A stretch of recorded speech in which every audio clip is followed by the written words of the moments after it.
அஸ்ஸலாமு அலைக்கும் வரஹ்மத்துல்லாஹி வபரகாத்துஹு. அன்பார்ந்த அனைத்து உறவுகளுக்கும் இனிய காலை வணக்கம்.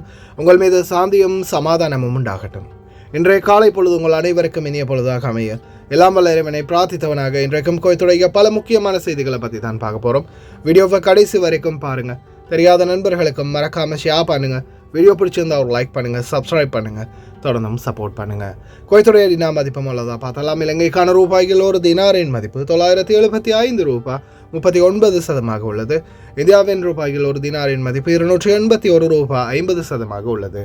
இது அல்முசைன் எக்ஸ்சேஞ்சுடைய அப்ளிகேஷன் ஆன்லைன் ரேட் ஆகும். அமான் எக்ஸ்சேஞ்ச் ரேட்டை பார்த்தலாம். இலங்கைக்கான ரூபாய்கள் ஒரு தினாரின் மதிப்பு 981 ரூபாய் 35% உள்ளது. இந்தியாவின் ரூபாய்கள் ஒரு தினாரின் மதிப்பு 280 ரூபாய் 50% உள்ளது.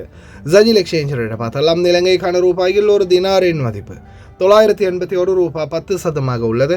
100 தினாருக்கு உட்பட்ட பரிவர்த்தனைகளுக்கு 982 ரூபாய் 55% உள்ளது. இந்தியாவுக்கான ரூபாயில் ஒரு தினாரின் மதிப்பு 280 ரூபாய் 10% உள்ளது. சஜில் எக்ஸ்சேஞ்ச் பற்றிய மேலதிக தகவல்களுக்கு 9723 54 61 என்ற வாட்ஸ்அப் இலக்கமூடாக தொடர்பு கொள்ளுங்கள். குவைத்துடைய பல எக்ஸ்சேஞ்சுகள்லையுமே அக்கௌண்ட் நம்பரை மறைச்சிடுறாங்க. இதை பற்றியும் உங்களுக்கு தொடர்ந்துமே தெரிய தருது. நீங்கள் ஏதாவது ஒரு புதிய எக்ஸ்சேஞ்சுக்கு பழைய பற்றி சீட்டோட போகிறீங்களா இருந்தால் நிச்சயமாக அதில் அக்கௌண்ட் நம்பர் இருக்கா அப்படின்றத செக் பண்ணிக்கோங்க. அப்படி இல்லாத பட்சத்தில் எழுதிட்டு போனாலும் பிழை இல்லாத அக்கௌண்ட் நம்பர் எழுதிட்டு போங்க. ஏதாவது ஒரு நம்பர் பிழைத்தாலும் கூட உங்களுடைய பணம் நாட்டுக்கு போய் சேராது. அந்த பணத்தை திரும்ப பெறணுமா இருந்தாலும் ரொம்ப நாட்களாகும், மறுபடியும் கட்டணம் செலுத்த வரும். அதே போல் எக்ஸ்சேஞ்சுகளில் பணம் அனுப்பி முடித்ததும் மறக்காமல் பற்றுச்சீட்டை செக் பண்ணி பாருங்கள். எல்லா டீட்டெயில்ஸும் சரியாக இருக்குதானே. ஏன்னா நீங்கள் சரியான டீட்டெயில்ஸ் கொடுத்துருந்தாலும் கூட எக்ஸ்சேஞ்சில் உள்ளவங்க பிளவுறதுக்கும் நிறையவே வாய்ப்பு இருக்குது.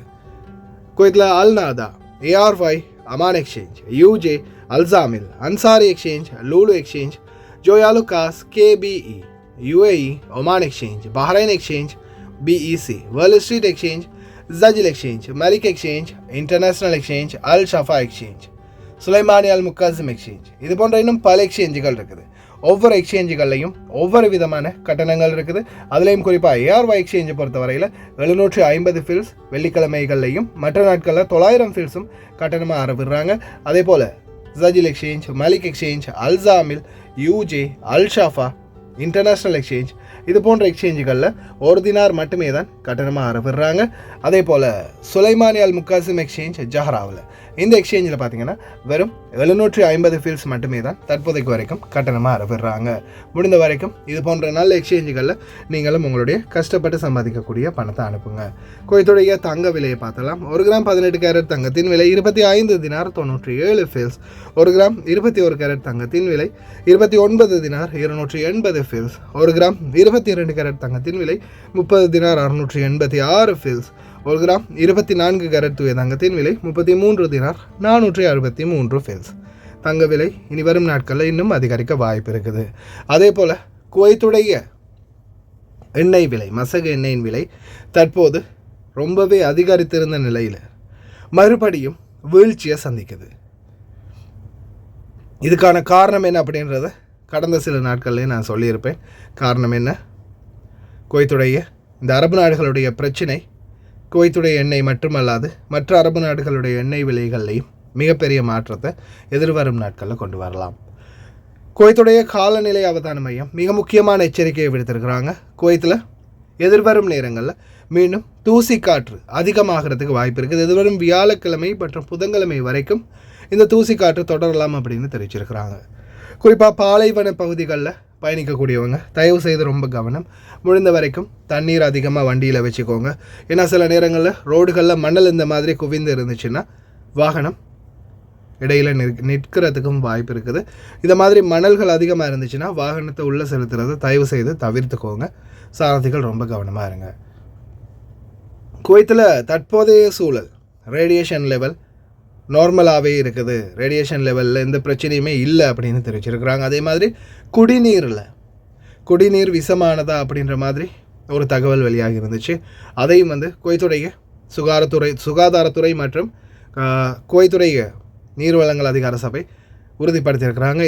இந்த சூழல் வரைக்கும் இப்போதைக்கு வரைக்கும் எந்த ஒரு பிரச்சனையுமே இல்லாமல் தண்ணீர் நல்லபடியாக தான் இருக்குது. எதிர்வரும் நேரங்களில் ஏதாவது பிரச்சனைகள் இருந்தால் நிச்சயமாக நாங்கள் அறிவிப்போம். ஆனால் இப்போதைக்கு தண்ணீரில் எந்த பிரச்சனையும் இல்லை அப்படின்றத உறுதி செஞ்சுருக்கிறாங்க. இந்தியா எந்த ஒரு உதவியும் அமெரிக்காவுக்கு வழங்கவில்லை, ஈரானை தாக்குவதற்கு நாங்கள் விமான ஓடுதளம் கொடுக்கவில்லை என்பதை உறுதி செய்திருக்கின்றார் இந்திய பிரதமர் நரேந்திர மோடி. அது மட்டுமல்லாது ஈரான் அதிபருடன் தொலைபேசியில் அழைப்பு விடுத்து தங்களுடைய வருத்தங்களையும் தெரிவித்திருக்கிறதாக தெரிவிச்சிருக்கிறாங்க. அதே மாதிரி அமெரிக்க வெளியுறவுத்துறை செயலாளர் மார்க்கோ ரூபியோ, அமெரிக்க தாக்குதலுக்கு ஈரான் பதிலடி கொடுக்க நினைத்தால் அதனுடைய எதிர்வினை ரொம்ப மோசமாக இருக்கும் அப்படின்னு தெரிவிச்சிருக்காங்க. அதே மாதிரி அரபிக்கடலை மூடும் எண்ணத்தை கைவிடவில்லை என்றால் மிகப்பெரிய பிரச்சனைகளுக்கு முகம் கொடுக்கப்படும் அப்படின்னு எச்சரிச்சிருக்கிறாங்க. ஆனாலும் ஈரான் அடுத்த கட்ட நகர்வுகளை தொடர்ந்தும் காட்சிப்படுத்திக்கிட்டே இருக்கிறாங்க. இனி வரும் நாட்களில் அவங்க கையாள போகிற விதம் எந்த அளவு மோசமான ஒரு சூழலை உருவாக்கும் அப்படின்றத எல்லா நாடுகளும், உலக நாடுகளே உற்று நோக்கிட்டு இருக்குது. அரபு நாடுகள் தொடர்ந்துமே இது சம்பந்தமான பேச்சுவார்த்தைகளை அரபு நாடுகளுக்குள்ளே இருக்கக்கூடிய அனைத்து தலைவர்களுடனும் பேச்சுவார்த்தை நடத்துகிறாங்க. அதே மாதிரி டொனால்ட் ட்ரம்ப் இதற்கு கை வைத்தது, அதாவது ஈரான் இஸ்ரேல் பிரச்சனைக்கு மூக்கை நுழைத்தது, எதிர்காலங்களில் தன்னுடைய மூக்கை தானே உடைத்து கொண்ட மாதிரி வரலாம். அரபு நாடுகளுடைய எதிர்ப்பையும் கோபத்தையும் அதிகமாக சம்பாதிக்கலாம் அப்படின்ற மாதிரி பல கருத்துக்கள் வெளியாகுது. ஏன்னா ஈரானுடைய அடுத்த கட்ட நகர்வு மிக மோசமானதாக இருக்கலாம் அப்படின்னு எதிர்பார்க்குறாங்க. நகர்வுன்னா என்னென்னு உங்களுக்கே தெரியும். அடித்ததை விட டபுள் மடங்கு அடிக்கிறதுக்கு வாய்ப்பு இருக்குது. இஸ்ரேலை தரமட்டமாக்குறதுக்கும் வாய்ப்பு இருக்குது.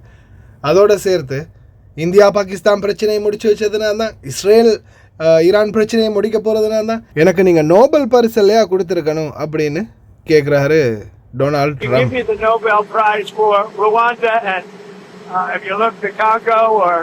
You could say Serbia, Kosovo, you could say a lot of them. You could say, the big one is India and Pakistan.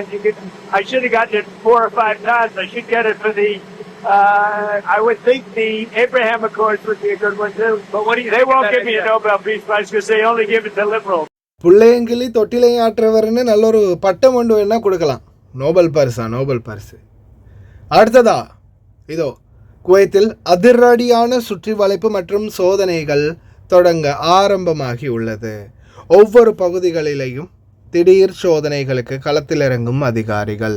தேடப்படும் குற்றவாளிகளை கண்டுபிடிக்க உள்துறை அமைச்சகத்தின் அதிரடி சோதனை சாவடிகள் நிறுவப்படுகின்றது. அதே போல சட்டவிரோதமாக செயல்பட்டு வரும் பல பக்காலாக்கள், மொபைல் குரோசரிகள் அனைத்து பகுதிகளிலையும் அதிரடியாக தட்டி தூக்கப்படுது.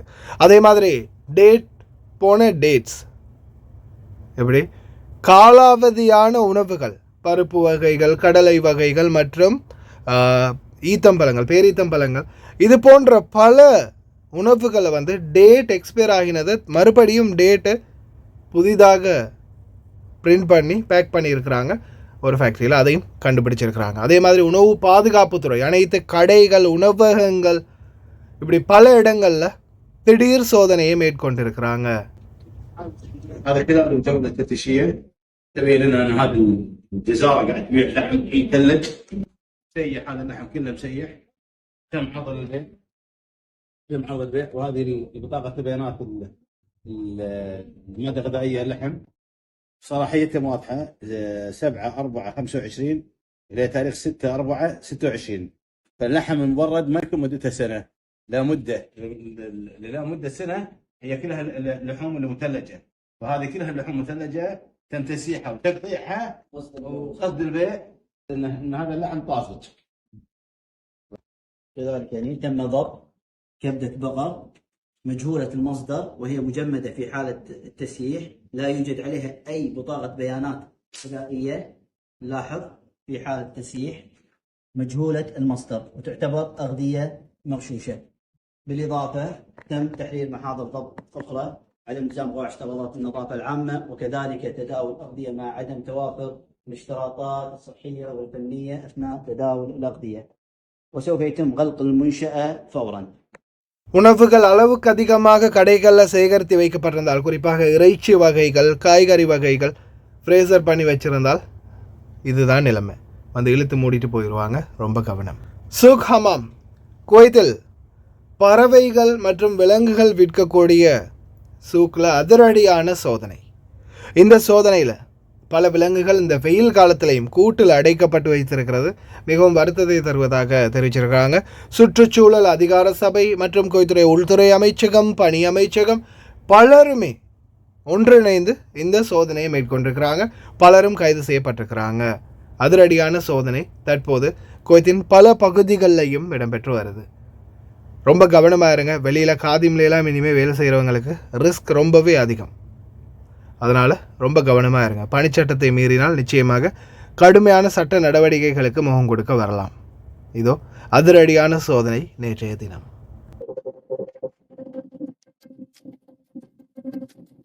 اليوم احنا جوله ميدانيه طبعا اخذنا اعاز من معالي وزير البلديه لكي يكون هناك رادع يعني للمخالفين، فحرصنا ان تكون هذه حمله تشمل جميع الجهات المعنيه. في هذه الجولة يتأكدون من تراخيص بيع شراء، يتأكدون حتى البيع والشراء إن كان حيوانات عزكم الله أو أعلاف وغيرها، ويشوفون إذا كان في حيوانات نادرة، حيوانات برية، حيوانات المفروض ما تنباع أصلا في سوق الحمام. السلام عليكم، شلونك؟ شو أخبارك؟ شنو تبيع هني؟ انا ابي الاف. طيور ما في؟ لا والله انا ما عندي طيور. شو بداكل؟ ما في. ما في طيور ولا شيء ولا حيوانات. ليش ما في طيور ما في حيوانات؟ انا ما تقول ما يبيع يعني هم برا نفرت بس يومين قاعدين، باقي نفرت ما يجي هنا فاضي بس يومين هم قاعدين بدون ما سبت بس. يعني في صراحة محلات وفي موظفين ماشيين بالقانون. مثلا محب ملا اللي قابلناه قبل شوي يبيع بس أعلاف واقفاص خاصه بالطيور، مو حاجه قدام محله لا طيور ولا حمام ولا بط ولا دياي ولا غيره، يعني ماشي على القانون صح. انا لوجهك ما راح ابينه، بس اللي قاعد يصير هني غلط. شنو رخصه البيع؟ زين شنو رخصه البيع اللي عندك؟ عندك رخصه بيع؟ ما عندك صح. شلون واقف هني قاعد تدري الحين هني بالكويت يسمون كذي؟ هذا بائع متجول. انت الحين بائع متجول، اللي قاعد تسويه غلط مو صح. عاجبك اللي صاير في سوق الحمام بالكويت؟ كلش. انا هذا تونيك ريسكيو، هذا معطينا تو ريسكيو. يعني كان في واحد قاطه ب 50 دينار خذيناه منه عشان حرام قاطه بنص الشمس، خذيناه ما ادري ايش تسوي فيه تو هيك ما اقدر اخذ البيت، قاعد ادور احد ياخذه يعني ريسكيو. لا والله. إيه؟ زين انت ليش خذيته؟ شو اللي خلاك تاخذه؟ بيموت قاطه بالشمس، قاطه هناك بالشمس. والله انا جاي اخذ اكل بطير زين بس حلو. انا عندي شوفه. اي شفت القاطه قلت له حرام عليك، عشان يقول لي تبي اخذه، قلت له زين كم تبي فيه؟ عشان يقول لي 100 وشيء، قلت له حرام عليك بيموت الله بيحاسبك، يقول لي عطني 50 واخذه عشان اخذه. ولدي قاعد يمشي يقول لي حرام، قلت له هات. عاش لانه يدري انه مخالف، يدري انه مخالف. شوف وين اصحاب المحلات كلهم اغلبهم يا سكر. شوف تفضل، يعني صراحه اللي قاعد اشوفه شيء محزن وياما تكلمنا عليه، ان كان طريقه بيع الحيوانات عزكم الله او شلون متكتسين او حتى طريقه بيع الحيوانات غير الحيوانات النادره. شوف السوق فضى. تدري ليش السوق فضى؟ لان الاغلب مخالف. شوفوا هدوا المحلات فاضيه، شوف هدوا المحلات فاضيه. هذه الخطوات اللي احنا نطالب فيها، يكون في خطوات جاده من مختلف الجهات اللي عندنا بالكويت عشان نتخلص من مشاكل سوق الحمام. تكدس كبير في عدد الحيوانات عزكم الله، مو مرتب مو منظم مو نظيف، تعامل قاسي مع الحيوانات. لان شافوا الهيئه العامه للبيئه متواجدين والجهات المختلفه الموجوده في الدوله قاعدين يتمشون يا انحشوا يا سكروا المحل. هذا المنظر مع اغلب الحيوانات هني في سوق الحمام، اغلب الحيوانات اللي قاعد اشوفها وراي مخالفه. صحيح. شنو اللي صار بالضبط؟ طبعا هذا يعتبر من باع المتجولين اللي البلديه راح ياخذون اجراءهم معاه ان شاء الله. رصدنا عنده بلابل، المفروض حسب قانون حمايه البيئه هذه البلابل تكون انباعت وفق اوراق يثبت لنا وين مصدرها. طلبنا من الاوراق ما اعطانا اي اوراق. الاجراء اللي راح يتم الحين تحرير المخالفه، وراح يتم طبعا التحفظ على المضبوطات انزين، وراح ناخذ اجراء قانوني وياه. فاليوم معنا يعطيهم العافيه وزاره الداخليه، الامن العام، شرطه البيئه، الهيئه العامه للبيئه والهيئه العامه للزراعه، وكل قاعد يقوم بدوره بما فيه احنا البلديه كاشغالات طرق لمخالفه المحلات. طبعا كبلديه حاليا قاعد نخالف المحلات اللي ما عندها تراخيص واللي مستغله اشغالات طرق. الهيئه العامه للزراعه والبيئه عندهم مخالفاتهم بخصوص الحيوانات اللي تباع يعني بطريقه، بعضهم في البسطات برا وبعضهم حيوانات غير مسموح ببيعها. التحفظ على المضبوطات انزين، وراح ناخذ اجراء قانوني وياه. احنا نبي خطوات اكثر. خطوات اكثر. طال عمرك انا تو يعني الحين انا صار لي الحين شهر قاعد اجتمع بالاداره على اساس تعديل تنظيم السوق، لان السوق اساسا هو سوق متهالك، وقاعد اجتمع مع المشاريع الهندسيه، قاعد اجتمع مع وايد ناس، واللي ودي ان اصحاب المحلات يلتزمون في تراخيصهم. يعني اعلاف يبيع اعلاف، طيور يبيع طيور، ادوات زينه واكسسوارات يبيع اكسسوارات. يعني انا قاعد اشوف المحل كذا اختصاص فيه، يعني مو ماشي مع الاختصاصات مالتهم. يعني الهيئه العامه للبيئه قاعد تسوي خطواتها انها تيجي تشيك وتخالف. يجب ان يكون في خطوات جاده اكثر من الهيئه العامه للزراعه والثروه السمكيه عشان ياخذون اجراءات ما بعد المخالفه، ان كان باقتناء هذه الحيوانات النادره، ان كان باطلاق سراحه في البيئه المناسبه وغيرها من الامور. واكيد الشكر ايضا لهم والشكر ايضا للبلديه على الخطوات اللي قاعد يسوونها، ولكن احنا محتاجين خطوات اكبر واكثر في سوق الحمام. استاذ محمد، في شيء بعد يزعلنا ويضيق خلقنا الصراحه، طريقه تكدس الحيوانات داخل المحل ما في عنايه. غير عزك الله ترى في حيوانات كثيره، حيوانات نادره. شنو الخطوات الجديه اللي راح تتخذونها ان شاء الله الايام القادمه؟ راح اسوي اجتماع مع البلديه ان شاء الله ومع التجاره ومع البيئه على اساس نعدل الاليه هذه، لان المحلات المفروض لها مساحات معينه في حط الاغراض اللي برا. يعني وايد قاعد يصير تكدس، وايد قاعد يصير، يعني انا احس انه شيء مو تنظيمي. احنا عملنا مشترك للامانه مع كافه الجهات، وفي اليات واضحه. يعني الحين مثلا بالنسبه حق هذه المصادرات الاجراء المتبع يتم تحرير مخالفه وفق قانون حمايه البيئه من الهيئه العامه للبيئه من الضباط الغذائيين. المصادرات يتم تسليمها الى الهيئه العامه لشؤون الزراعه والثروه السمكيه. احنا نتمنى قطع هذه الظاهره. للامانه البيع الغير منظم، الباعة المتجولين يشكلون خطر لان المصادر غير معروفه. كذلك سوق الطيور هم كذلك في العديد من المخالفات. والهدف تقليل هذه الظاهره ما يكون بحمله واحده، راح يكون باستمرار الحملات، وتم طبعا الاتفاق ان ان شاء الله راح يكون في هناك حملات مشتركه مع الجهات. صراحه تربيتهم للحيوانات هذه مثلا مو شيء يعني. اي مو شيء زين للحيوان، لازم يعني نحافظ على الحيوان. هذا حيوان ربي خلقه وجابه لنا عشان نهتم فيه، بس يعني معاملتهم هني والله مو شيء. استاذ هذول شنو الطيور؟ استاذ شنو هالطيور هذول؟ شنو هم؟ جوبا. زين فهذه بريه مخالفه للانتباه.